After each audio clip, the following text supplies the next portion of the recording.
Hi guys, तर आज आपण रेस्टॉरंट स्टाईल आलू मटरची भाजी बघणार आहोत. तर ही भाजी आपल्या घरात जे इन्ग्रेडियंट्स असतात ते यूज करूनच बनवणार आहोत आपण.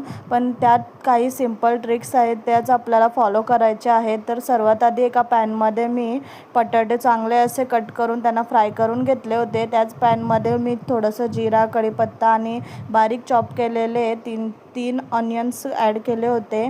त्यानंतर ऑनियन्स ब्राऊन झाले की त्यामध्ये मी हल्दी powder half tablespoon, 2 tablespoon red chilli powder, half tablespoon garam masala आणि 2 टेबलस्पून किचन किंग मसाला त्यामध्ये मी ॲड केला होता. आणि मसाले सर्वात आधी आपल्याला चांगले असे शिजवून घ्यायचे आहेत.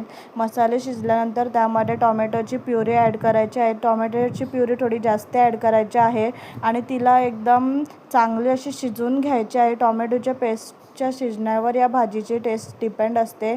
तर थोडंसं पाणी ॲड करा.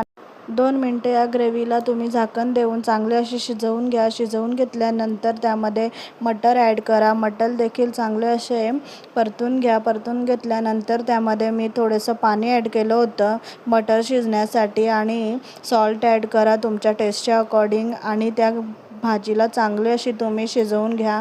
आणि त्यानंतर यामध्ये मी थोडीशी फ्रेश क्रीम ॲड केली होती. तुम्ही फ्रेश क्रीम यामध्ये नक्की ॲड करून बघा, याने याची टेस्ट आहे ती खूपच छान होते.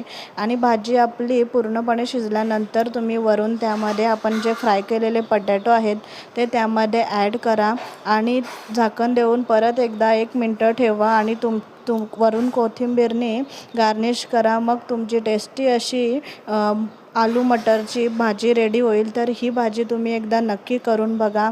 तर आजच्यासाठी एवढंच. Okay, bye guys, see you soon next vlog.